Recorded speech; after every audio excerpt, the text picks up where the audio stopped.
मास चौथा अध्याय। नारद जी कहते हैं कि बैसाख मास में शरीर में तेल लगाना, दिन में सोना, कांसे के बर्तन में भोजन करना, दोबारा भोजन, खाट पर सोना, घर में स्नान, यह सब कार्य वर्जित है। बैसाख मास में दोपहर के समय थके हुए ब्राह्मण के पैर दबाना सब व्रतों में उत्तम व्रत है। जो दोपहर में हारे थके ब्राह्मण को सुंदर आसन देकर उसके पैर दबाता है वह सब बंधनों से मुक्त हो जाता है तथा गंगा आदि सब तीर्थों के स्नान का फल पाता है।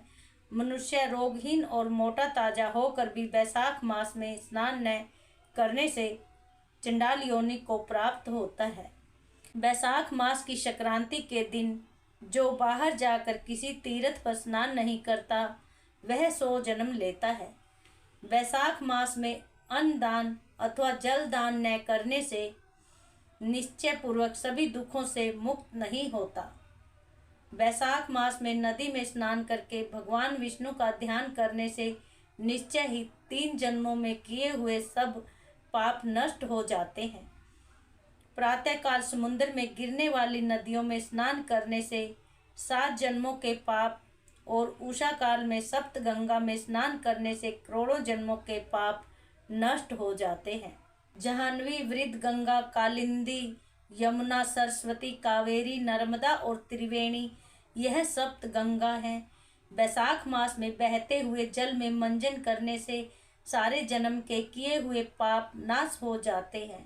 दूध से उत्तम दही और दही से उत्तम घी है। वैसे ही सब मासों में कार्तिक, कार्तिक से माघ और माघ से बैसाख मास उत्तम है।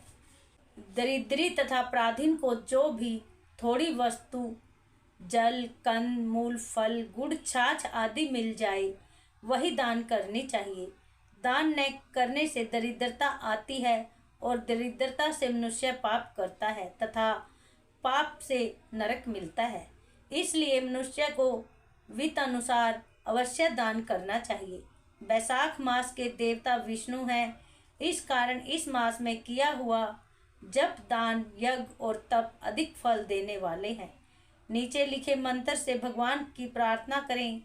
हे भगवान, मैं बैसाख मास की संक्रांति में स्नान करने की कामना करता हूँ, कृपया आप इसको पूर्ण करें।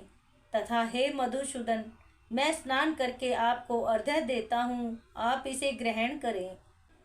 गंगा आदि सब तीर्थ मेरे अर्घ्य को ग्रहण करके मुझ पर प्रसन्न हो। आप समदर्शी पापियों पर भी कृपा करने वाले मेरे अर्घ्य को ग्रहण करें और यथोचित फल देवें। इस प्रकार अर्घ्य देकर, स्नान करके, वस्त्र पहनकर अपना नित्य नियम करें और बैसाख मास में उत्पन्न होने वाले फूलों से भगवान का पूजन करें तथा बैसाख मास की कथा सुनें।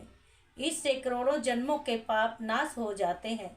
जो तुलसी दल से भगवान का पूजन करता है वह सार्वभौम राजा होकर अनेक जन्मों में विविध सुखों को भोगता है और फिर अपने कुल के साथ विष्णु भगवान के सानिध्य में मुक्ति पाता है।